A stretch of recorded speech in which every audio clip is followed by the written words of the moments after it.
Hello, everyone. Welcome to True Fear Stories, where you'll be immersed in the story. And don't forget to like and subscribe if you enjoy the content. And tell us where you are listening from. Enjoy. Samuel's first sensation was the cold, deep, unnatural chill that clung to his skin and seemed to seep into his very bones. He blinked awake, disoriented, the familiar outlines of his bedroom blurred by the early morning gloom. The city outside was quiet, the only sound, the faint hum of the radiator. For a moment, he simply lay there, trying to shake off the remnants of uneasy dreams. Then he noticed a smell, a sickly, sweet aroma, like rotting fruit mixed with old perfume. It was so out of place that his heart skipped a beat. He turned his head and his blood ran cold. A face hovered inches from his own. White grease paint, cracked and flaking, covered sallow skin. A bulbous red nose, chipped and askew, sat above a mouth painted in a grotesque, lopsided grin. The lips were parted, revealing yellow, uneven teeth. Pale blue eyes, bloodshot and unblinking, stared into his. Samuel froze, every muscle locked in terror. He tried to scream, but his voice caught in his throat. The clown's breath was hot and fetid, and when it spoke, its voice was a rasping whisper, playful and menacing at once. "Good morning, Sammy." Samuel jerked back, slamming his head against the headboard. The clown straightened, rising to its full, gangly height. It wore a tattered patchwork coat, once colorful but now faded and stained, and its shoes were enormous, the soles peeling, laces frayed. Samuel's mind whirled. Was he dreaming? Hallucinating? He pinched his arm, hard enough to draw blood. Pain bloomed. This was real. What do you want?" Samuel stammered, his voice barely audible. The clown tilted its head, the painted smile never faltering. "Just wanted to see you wake up. It's a special day, isn't it?" Samuel shook his head, inching toward the edge of the bed. Get out of my house." The clown giggled, a sound like broken glass. "Oh, Sammy, you invited me in, remember?" Samuel's mind flashed back to the night before. He'd been out late, drinking with friends, the city's neon lights blurring in his vision. He remembered stumbling home, cutting through the alley behind his apartment. There had been a figure in the shadows of flash of color, a painted grin. He'd joked with his friends about old legends. "You have to say the words, or they can't come in." Someone had laughed. Had he said something? Had he invited this thing into his home? Samuel's hands shook as he reached for his phone on the nightstand.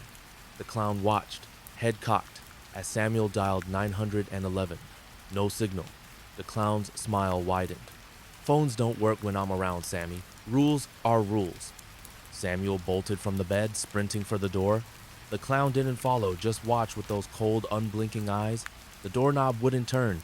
It was as if it had fused to the frame.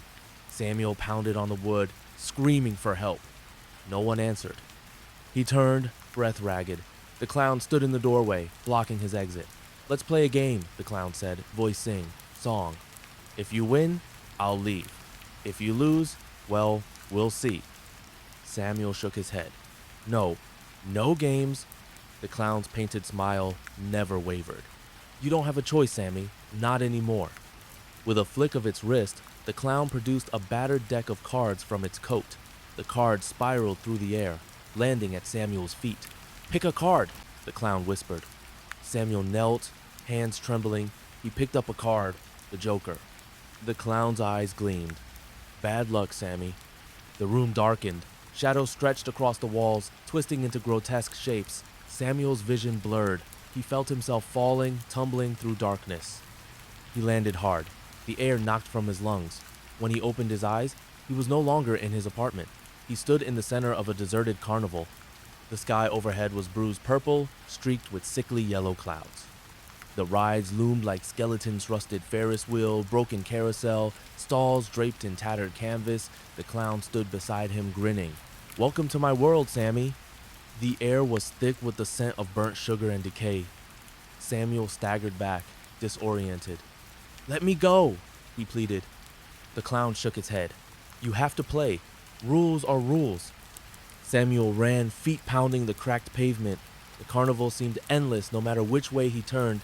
He found himself back at the center, the clown always waiting. He tried the rides, the stalls, the exits, all led back to the same place. The clown watched, amused. You can't leave until the game is over.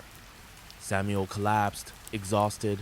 The clown crouched beside him, eyes gleaming. Let's try something else, the clown said. It produced a knife, its blade stained and dull. Hide and seek. If you can hide until sunrise, you win.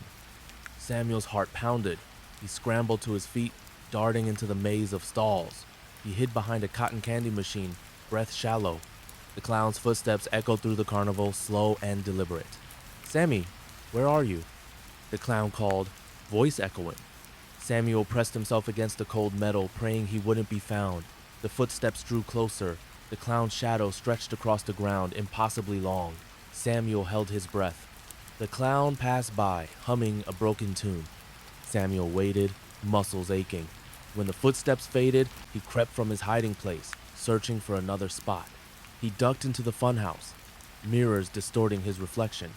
The clown's face appeared in every pane, grinning, eyes wide. Samuel stumbled through the maze, panic rising. The clown's laughter echoed, growing louder. He found himself in a hall of mirrors, his own face multiplied 100 times. In each reflection, the clown stood behind him, closer and closer. He spun around nothing, but the laughter grew, bouncing off the glass, until Samuel clapped his hands over his ears. He burst out of the funhouse and found himself at the carousel. The horses were chipped and faded, their eyes gouged out, the music played, warped and discordant. Samuel climbed onto a horse, hoping to hide. The carousel began to turn, slowly at first, then faster and faster. The world spun, colors blurring. He clung to the horse, knuckles white. The clown appeared on the platform, moving between the horses, its face flickering in and out of view. Round and round we go, it sang. Samuel leapt from the carousel, tumbling to the ground. The world tilted, but he forced himself to his feet. He ran, desperate, heart pounding. He found a tent at the edge of the carnival, striped red and white. Laughter echoed from within high-pitched, manic. He stepped inside. Rows of wooden benches faced a small stage. On the stage, a dozen clowns sat in a circle, their faces painted in grotesque smiles. Their laughter was endless, mechanical. In the center of the circle sat a child Samuel's younger self, clutching a balloon. The clowns turned as one, eyes locking onto Samuel. Come join us, Sammy, they chanted. Samuel backed away, but the tent flaps had vanished. The laughter grew, rising to a deafening roar. He covered his ears, screaming. The world dissolved into darkness. He awoke in a different playseat. Small, cluttered living room. Toys littered the floor. A birthday cake sat on the table, candles flickering. Samuel recognized the room. It was his childhood home. He was a child again, sitting at the table. His mother smiled, lighting the last candle. Happy birthday, Sammy, she said. There was a knock at the door. Samuel's mother opened it. The clown stood on the threshold, grinning. Here for the party, it announced. Samuel screamed, but his mother didn't react. The clown entered, looming over him. Remember me, Sammy? It whispered. Samuel shook his head, tears streaming down his face. The clown leaned in close. You invited me in all those years ago. You never really left me behind. The room faded, the voices echoing. Samuel was back in the carnival, but now it was night. The sky was black, the moon a sickly yellow. The clown stood at the entrance to a hedge maze. Last game, Sammy. If you find your way out, you win. If not, you stay with me, forever. Samuel entered the maze, the hedges towering above him, the paths twisted and turned, always leading back to the center. He heard footsteps behind him, the clown, always just out of sight.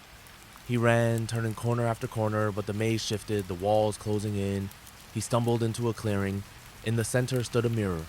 He looked into it and saw himself, older, tired, eyes haunted. The clown appeared behind him in the reflection, hands on his shoulders. You can't run from yourself, Sammy, it whispered. Samuel smashed the mirror. The world shattered. He found himself back at the center of the carnival. The clown waited, holding out 2 cards. One last game, it said. Pick a card. One will set you free. The other, well, you know. Samuel reached out, hand trembling. He hesitated, then chose the card on the left. He turned it over. The Joker. The clown grinned. Bad luck, Sammy. Samuel screamed as the ground opened beneath him, swallowing him whole. He jerked awake in his bed, drenched in sweat. Sunlight streamed through the window. Was it over? He stumbled to the bathroom, splashing water on his face. When he looked in the mirror, he froze. A smear of white grease paint marked his cheek. His lips were stained red. Behind him, in the reflection, the clown stood in the doorway, smiling. Samuel spun around. The doorway was empty. He staggered back to his bedroom. The room was silent. The phone worked. The door opened. The world was normal, but every shadow seemed deeper. Every laugh on the street made him flinch. He knew deep down that he was never truly alone. That night, Samuel sat at his desk, staring at the card he'd found on his pillow joker. He turned it over. Scrawled in red ink were the words, "See you soon." He heard laughter in the darkness, and he knew the clown was waiting. The end.